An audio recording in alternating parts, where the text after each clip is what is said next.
And we all know Wendy Meze.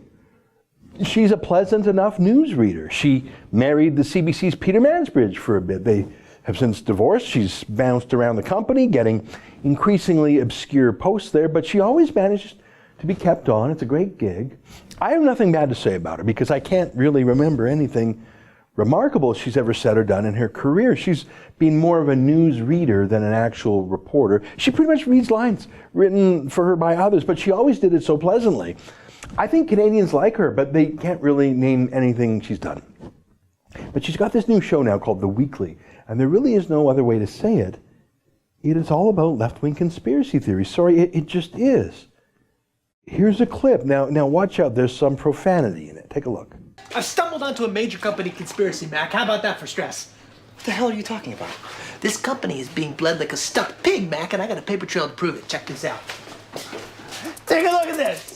Jesus Christ, Charlie. That right there is the mail. Now let's talk about the mail. Can we talk about the mail, please, Mac? I'm dying to talk about the mail with you all day, okay? Pepe Sylvia. This name keeps coming up over and over again. Every day, Pepe's mail's getting sent back to me. Pepe Sylvia, Pepe Sylvia. I look in the mail. Well, this whole box is Pepe Sylvia. So I say to myself, I gotta find this guy. I gotta go up to his office. I gotta put his mail in the guy's goddamn hands. Otherwise, he's never gonna get it. It's gonna keep coming back down here. So I go up to Pepe's office, and what do I find out, Mac? What do I find out? There is no Pepe Sylvia. The man does not exist. Oh, sorry, wrong clip. That's from the TV show It's Always Sunny in Philadelphia. Here's Wendy Meze's conspiracy theory show. This is from their own highlight reel. We still have to blur your photo. When we show that photo, we have to blur the head. It's a mask with ketchup. It's not a head. When the news first hit about the photo, all these journalists were going, Kathy Griffin takes a picture with a severed head. How hard is it to be an activist? You've been poisoned twice. The only option we have is to carry on with our work. And, I think there's no better gift we could give to the Putin regime than to just give up what we're doing and run. We're exclusively revealing today that a startup based in Victoria, BC, Aggregate IQ, also had ties to Mercer, Bannon, and Cruz. Tum, tum, tum, tum, tum, tum, tum, tum. You go into the office towers. Tum, tum, tum, tum, tum, tum, tum, tum, tum, tum, tum. I'm like, yo, dude. Would I think that we would be sitting on television talking about a P-tape? No. Or Stormy Daniels, who was PP in her non-disclosure agreement. And I can't make this stuff up. Rex Tillerson, the Secretary of State, said that he had no idea that this summit was going to happen between Trump and the North Korean leader. Did you know? Well, I think Rex's comment speaks for itself when it points to a certain spontaneity in U.S. foreign policy at the moment. That's a good word. Are you going so far as to call him a fascist? No, I am specifically not calling Trump a fascist, but I do think he's the least democratic president that we've had in modern American history. So that's the Canadian state broadcaster, but it's obsessed with Donald Trump and bashing Trump and conspiracies about Trump, and there was some Russia stuff in there too about Trump, and they really describe it like that Pepe Sylvia business. Here, look, right on their homepage, they talk about the kookiness. At The Weekly, we've had a blast connecting the dots and digging into influential stories and people. Yeah, there's connecting the dots, that's for sure. As to digging, no, that's not digging. That's just crazy. If you scroll through their list of stories, look at it. Is Jordan Peterson dangerous? Is Putin getting ready to target Canada's election? Republican mega donor Sheldon Adelson's ties to Stephen Harper. Has Trump's fake news factory come to Canada? Stormy Daniels' case converging with Russian election meddling. I mean, there's a lot of really kooky stuff there. Not a lot of Canadian content other than some weird attempts to smear conservatives like Stephen Harper and Jordan Peterson. But none of these are actual investigations. None are actual digging. Wendy Meze doesn't actually leave her office. It's all eccentric stuff collected from the more occult parts of the left-wing internet. I mean, you've got to love this. Brexit bombshell. Could the vote be invalid? Yeah, no, that's just crazy talk. Or this one. Has an American militia moved to Canada? Let me save you a click and tell you the answer is no. This is not reporting.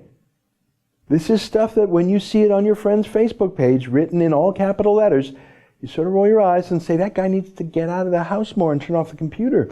it's just really, really odd to see it coming from Wendy Meze, who has spent 20 years being inconspicuous. I mean, can you remember anything she's ever said or done in 2 decades?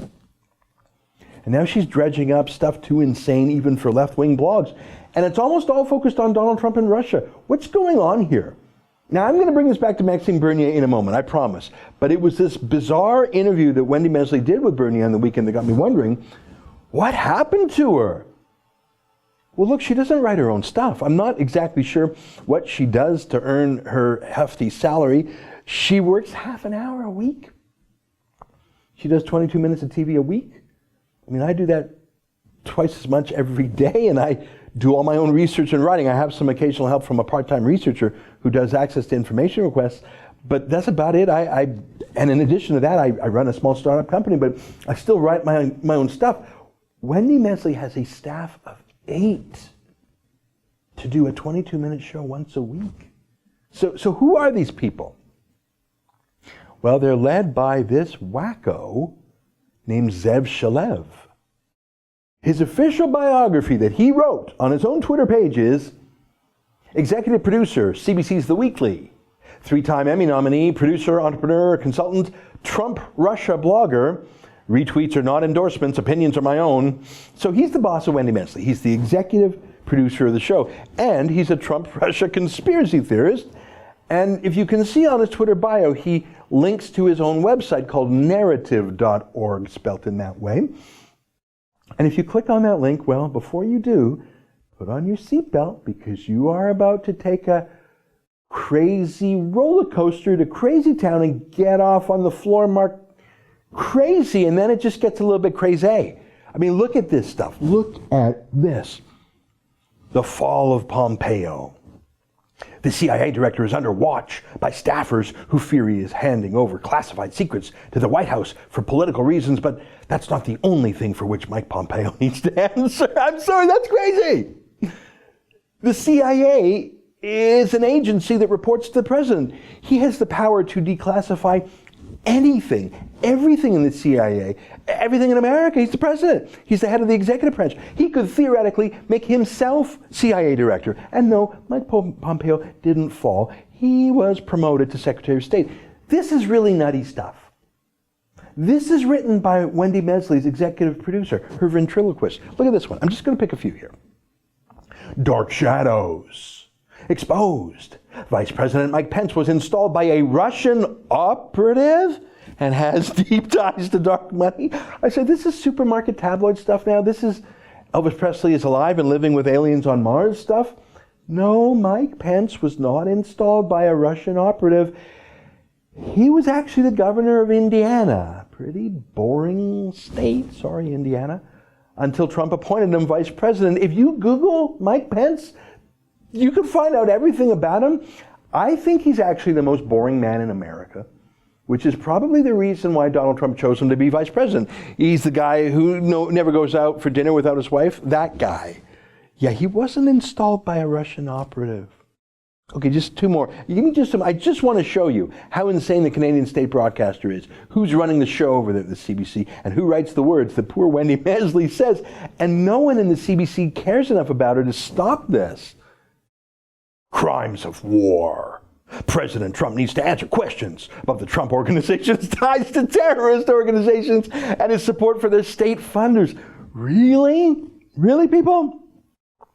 Wow, hey, someone should maybe tell Robert Muller, the special investigator, he's got a team of lawyers and investigators. He's burned through $20 million in his 18-month witch hunt against Donald Trump. He hasn't found anything yet, but all he needed to do was read the blog of Wendy Meze's boss, and he'd be able to take down Donald Trump as a terrorist. All right, last one. I swear this is the last one. How you can stop Donald Trump on Facebook and Twitter. Posted on June 1st, 2017 by Zeb Shalev. Now that's all you really need to know. That's not even journalism. That's not even pretending. That's not even fake news. That is campaigning, but not even. It's emoting, it's smearing. It's just a really big loser who managed to get this big job at the CBC, and no one thinks this is too weird. This is the executive producer of Wendy Meze's show. So now you know where all the cray-cray is coming from. Now you know where it's bad, people. I mean, forget about fake news and spin. This is actually comedy stuff. This is Pepe Sylvia stuff. That Mike Pence as the sexy Russian agent part, that is amazing. I mean, I just saw the movie Red Sparrow. It's just all Mike Pence. But this is treated as real journalism at the CBC, and you pay for it.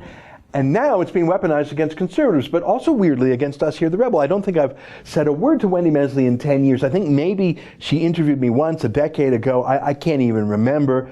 I'm sorry she's not that memorable, which is why people like her. It's why I like her. But now she is this crazed person. I know she's not really. It's that weirdo who writes her lines. He's obsessed by a lot of things, including by us at The Rebel. And whenever they can trick a conservative newsmaker to go on this show, he gets Wendy Meze to ask them the same weird question. Why do you guys talk to The Rebel? So she asked it of Andrew Scheer. Remember this? Your campaign manager now, Hamish Marshall, was directly involved with building Rebel. Why did you choose him to run the campaign? Are you not at all worried about messages of sending out now? I mean, that Rebel has gone so far down this white supremacist path. That's a really weird question.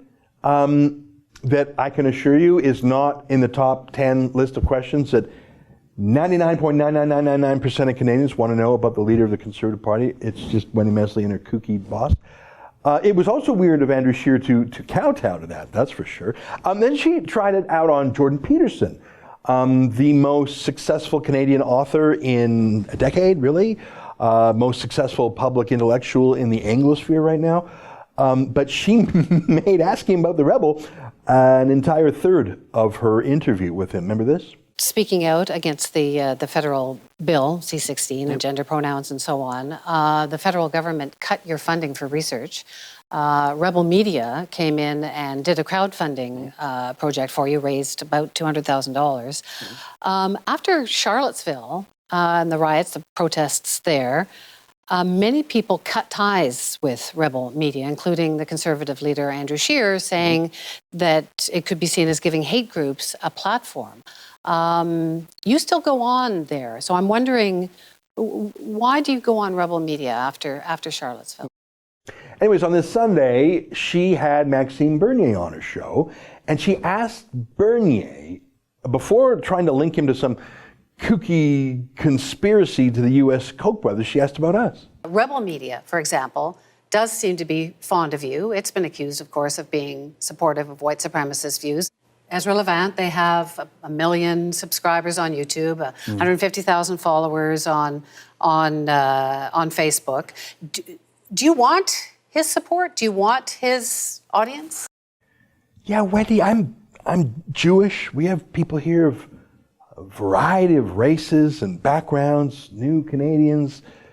Your white supremacist stuff is really unbecoming, and it makes you look like a fool who will read anything put in your teleprompter, which I guess you do. That's an excerpt from my daily show, The Ezra Levant Show, weekdays at 8 p.m. Eastern. Every day I do a monologue, interview a guest, and read my fan mail and my hate mail.